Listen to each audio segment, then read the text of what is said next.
Malapit na maabot. Malapit nang lumabas yung mga poste dito sa highway. Ayan o.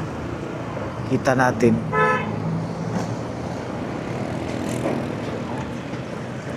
So dito nasa ano na.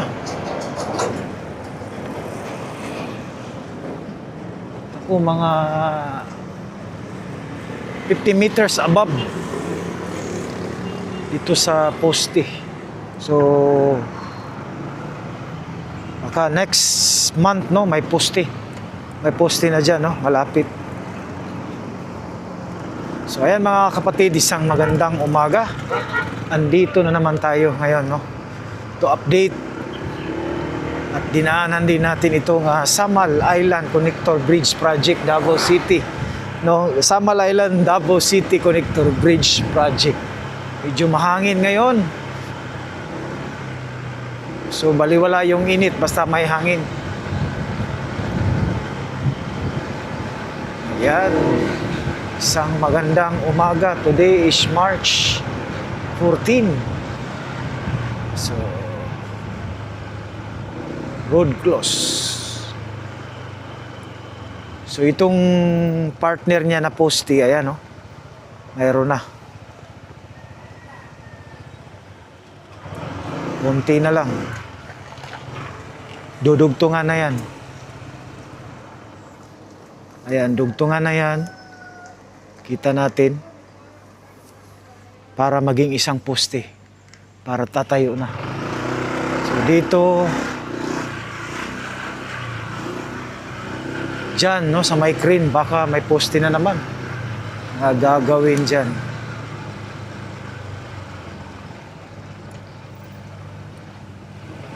Dito na part.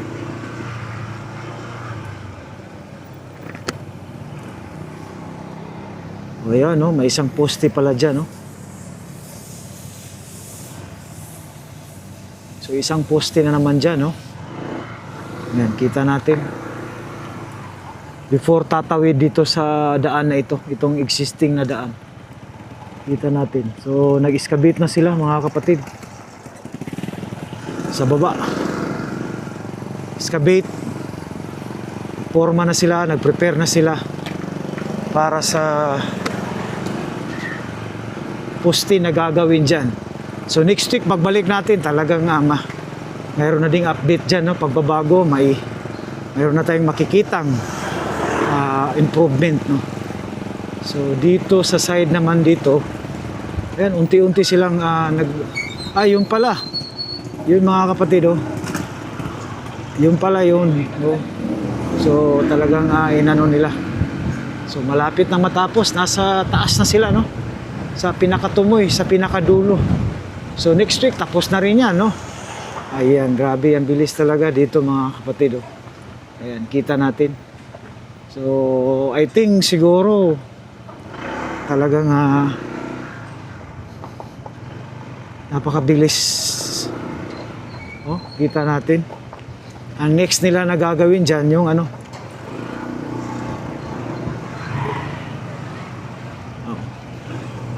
so upbeat lang tayo dito. So yun pa rin ang ano sa gitna, no, yung poste, yun pa rin ang sitwasyon, ongoing pa rin sila. So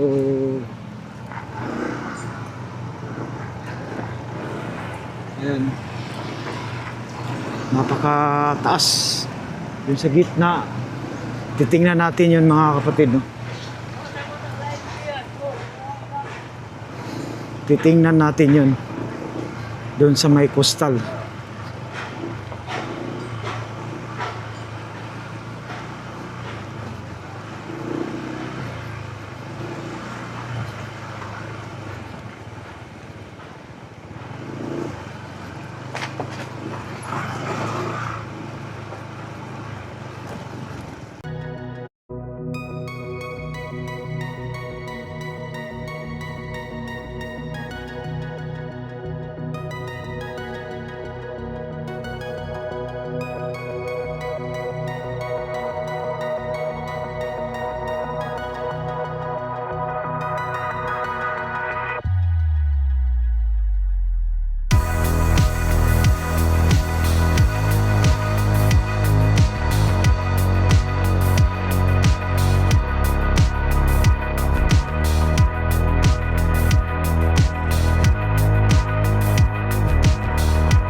Ayan, so nandito tayo sa coastal. Yan na po yung update, no.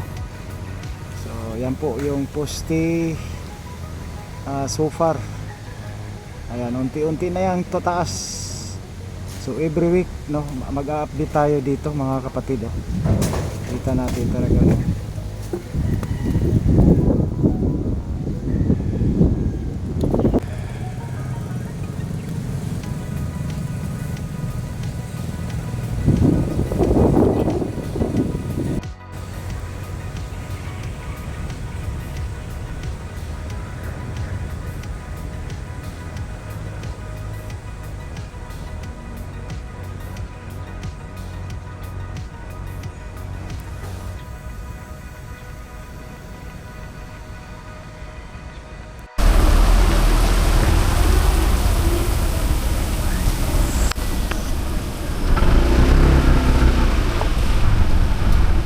Ayan, biniligan para hindi maabog.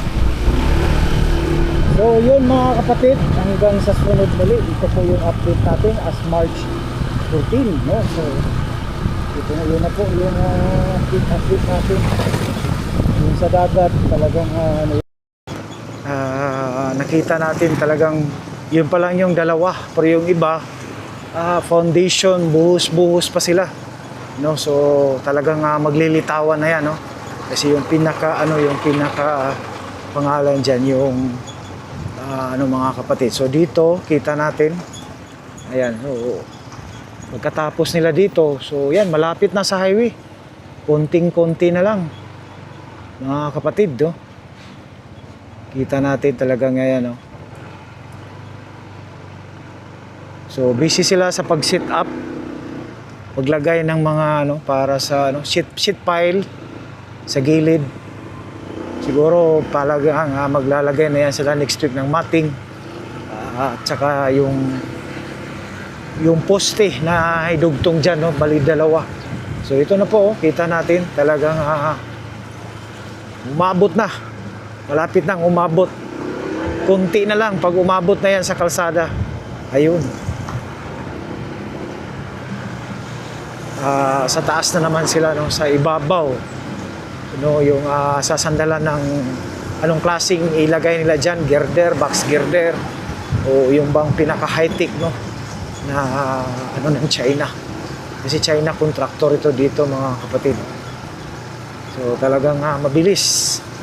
So yan, update lang tayo hanggang sa matapos po ito, no.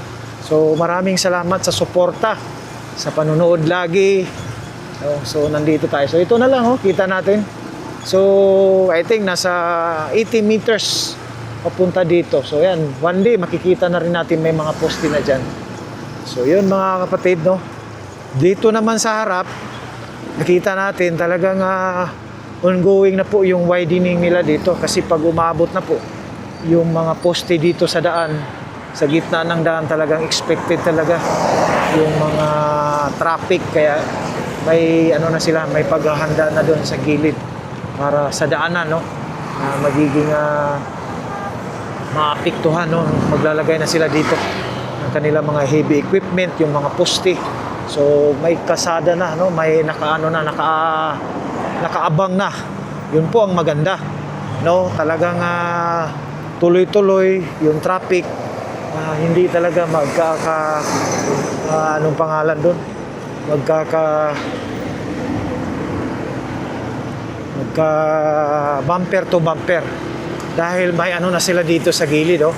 So kita natin, so sulyapan natin mga kapatid, daanan natin. Ayan, so ito po, ayan, oh, kita natin. So nag-excavate na sila dito, na sila dito, pangalan dito, nag-umpisa na sila dito papunta doon, oh, kita natin. So automatic yan, pag China talagang isisiminto kaagad nila yan para walang lubak-lubak. Saka yun nga, napaka-order po nila. Talagang expected natin na tuloy-tuloy pa rin yung mga biyahe. Tuloy-tuloy pa rin yung, dahil po ay may nakaabang na ito. Kita natin yan. So dito na yan. So yun po ang ano nila dito sa gilid. May widening na road para sa ano nila, para sa ayan, itong Caltex naman din mga kapatid. So liko tayo, na quick ano man natin ito last Saturday, I think yung last week nadaanan natin to. So ito na po kasi itong pangalan mga kapatid, itong itong Caltex na gasolinahan na ito, talagang maapektuhan din ito. Yan, so last time dinaanan lang din natin kasi nag-update tayo dito. So yun po, ito na po, no, tinanggal na po yung mga machine. Ito na lang bubong ang natira. Yan, no, kita natin. So at least nag-umpisa na sila mag demolish dito sa ano na ito, itong gasolinahan na ito. So yan, dahil maapektuhan kasi yun nga, yung landing point ng bridge talagang aabot dito. Ayan, kita natin, wala nang ano dito. First, ito yung na tibag. Ito naman, tinanggal na itong may mark, siguro sa mga susunod na araw. So ayan, ma-update rin natin yan kasi nga lagi tayong nag-update dito. So yun mga kapatid, hanggang dito, hanggang sa sunod muli, no? Maraming salamat. God bless you all as you watch. Bye bye.